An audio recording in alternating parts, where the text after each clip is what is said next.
paranormal experiences don't really work to a timescale, and therefore we invite you to listen to a dark minisode.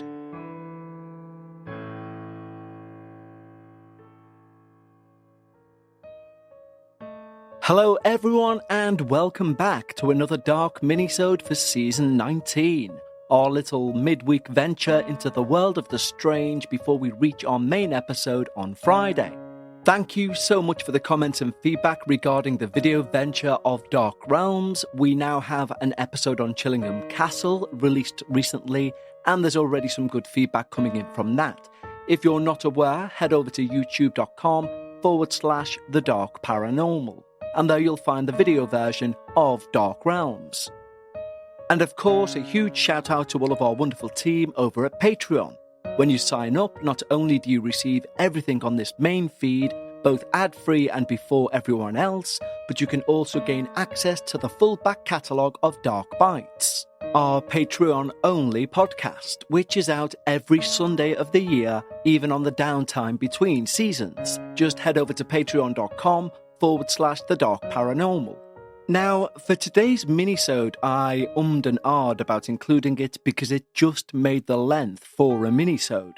But it was such a fascinating tale, I wanted you guys to hear it. Because there are some stories that will stick with us that aren't necessarily the ones that are filled with terror or chaos or demons. They're the quiet ones. The ones whispered down through generations, shared with your family at the kitchen table, passed down like an heirloom, like family lore. And today's story is one of those. It's subtle, chilling, and also strangely comforting. You see, today's experience covers a topic that we haven't really touched on much in the entire show. But very famous similar scenarios have played out all across the world. Arguably, some of the most famous ones happened around the Fukushima tsunami in 2011, where various taxi drivers would report picking up people who didn't know they were dead.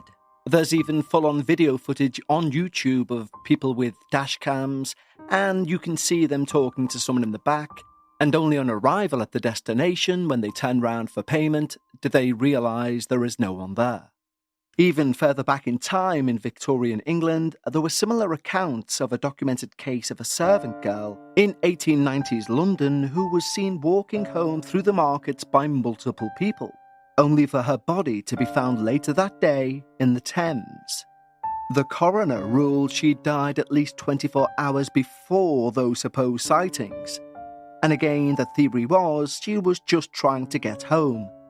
She was doing that familiar route. And then we have what we're going to talk about today. These cunning folk, village healers, people like Mary from today's story. They were often feared, respected, sometimes accused of witchcraft, but then frequently called upon when everything else failed. But again, when these people would pass, their spirits were believed to linger, maybe out of duty or maybe because no one else was around to fill that role. Today's story has elements from each of these things. A mysterious respected woman, a promise made, and something that suggests that when some people die, they need to be seen or heard before they can rest. Today's minisode has been sent in by our wonderful listener, Tara, who writes, "Hi Kev, and all of the wonderful community and team who keep this podcast going. My name is Tara, and I've been listening to your podcast for about 2 years now. I finally caught up on most episodes, and now I happily look forward to the weekly episodes as they come in. And thank you all again for creating a safe place for those who experience things that are just unexplainable. So, now to my reason for sending this in. This is not my own personal experience, but it is, however, something my grandfather experienced. And he passed the story along to his children, then to his grandchildren. I hope this is okay to submit. Even if this doesn't make the show, then it would be nice knowing you read a small part of my family's experience. My grandfather's name was Kenny Bray, and he grew up, I believe, in Cumberland, Maryland, United States. He was kind and an amazing grandfather. We called him Poppy, and I am told as a young boy, he was known for helping anyone no matter who it was. Cumberland, Maryland at this time, we'll say 1950, was mostly farmland, and my grandfather grew up on a small farm with his family. Several brothers and sisters, plus a mum and dad. School bus stops were a mile walk for them, so I'm told, just to give you some idea on how far apart you would be from your neighbour. Anyway, they had a neighbour who was an elderly woman, maybe in her early 90s. She lived alone on her own little farm named Mary Goodman. Apparently, the people who lived in that small town area were afraid of her, claiming she was a witch. While some would go to her when they were sick, and she would give them tonics to help them feel better. Supposedly, one time, my grandfather witnessed Mary Goodman make a wart disappear right before his eyes on his brother's hand. My grandfather was never afraid of her. He believed she was just a kind elderly woman who had no one to help her on a farm. So, being the kind boy he was, he would often do odd jobs for her that any 10-year-old boy was able to do at the time. That would include ploughing her farmland, herding livestock, and probably helping her sow seeds. When the sun would start to set, she would tell him to wrap up what he was doing and she'd see him the following day, as she did not want to be outside at night.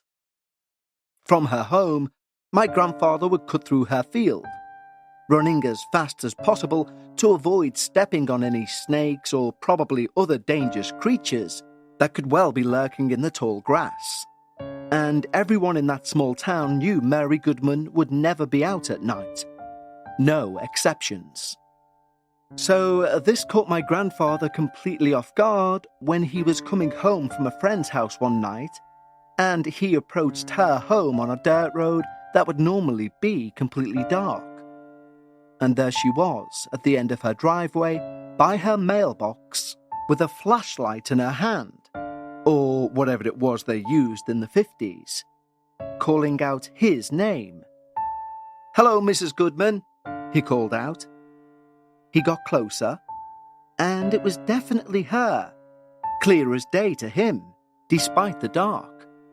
"Kenny," she said, "could you please come over in the morning and help me plough my field? I don't feel too well." "Well, of course I can," he said. "Wonderful boy," she said. "Please come and knock on my door when you're finished." And with that, he said, "Okay, Mrs. Goodman, I'll be by tomorrow morning at the crack of dawn." And he began to run across the dark field, or sprinting, given the snakes and whatnot. As he got closer to his own home and could see the light inside, he started to slow down to a jog. And that's when he heard a voice right next to him.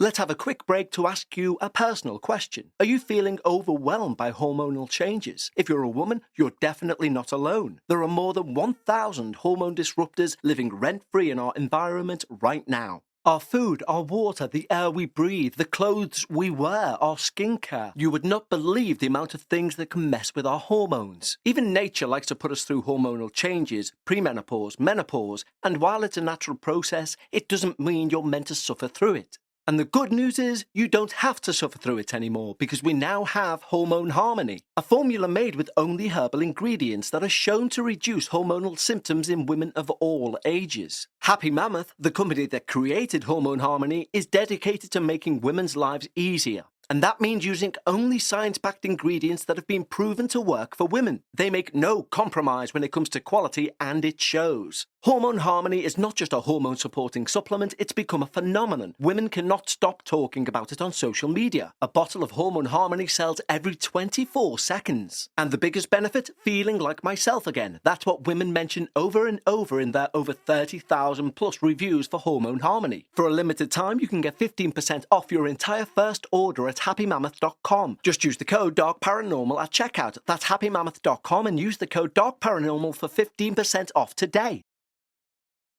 Please don't forget to come by and plough my field in the morning. Startled, he stopped and looked over.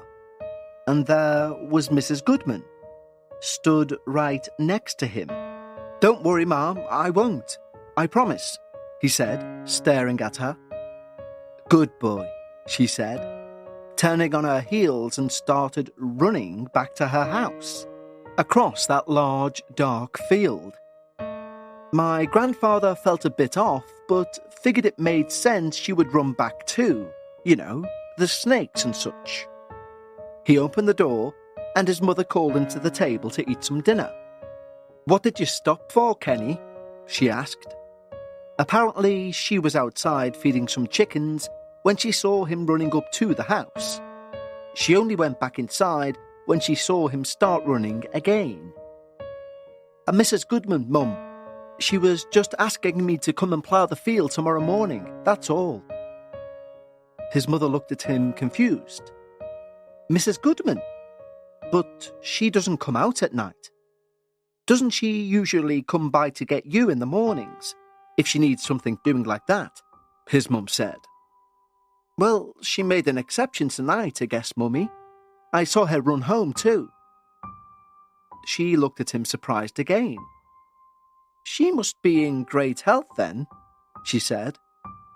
She turned around to do the dishes, and after eating dinner, my grandfather went to bed, along with the rest of the family. The next day he got up early and went to plough the fields, just like he'd promised Mrs. Goodman.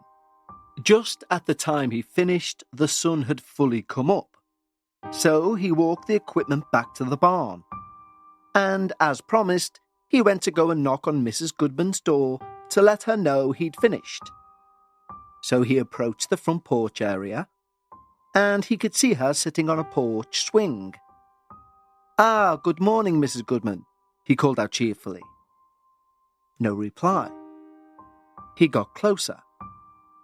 Mrs. Goodman, he asked, are you okay? Then he stops and almost falls over. He ran away as fast as he could, yelling for help. Mrs. Goodman was dead. Her eyes were glossed over, and he said she was black and blue. The police showed up and told my grandfather and his family she'd probably been dead for at least a week. My grandfather and his mother were so confused, and from what I'm told, very freaked out. But they concluded that if this really happened and wasn't just a part of my grandfather's imagination, Mrs. Goodman probably just wanted to be found. My grandfather swore by his story until the day he died. He told us that sometimes, as he grew older, he would still see her. He reasoned maybe because she had no children of her own, that maybe she attached herself to him. But anyway, that is the most I was told. He passed that story down for generations. Maybe he wanted someone to still think of her, so she would never be forgotten. Maybe this was just a story he made up. But I do believe my grandfather's words. Thank you for reading this, Kev. It means a lot to me and my family. With love, Tara. No, Tara, thank you for such a wonderful story.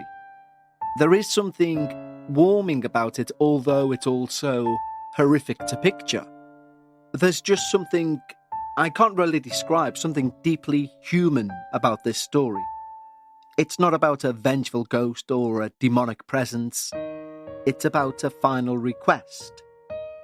A woman who was feared and misunderstood in life may be reaching out to the one person who treated her with any sort of dignity or kindness. You mention at the end it could also just be your granddad making up a story, but I doubt that's the case. I often talk about authenticators or things within the narrative of an experience that make me believe that experience. And for this one, it's the simplicity of it.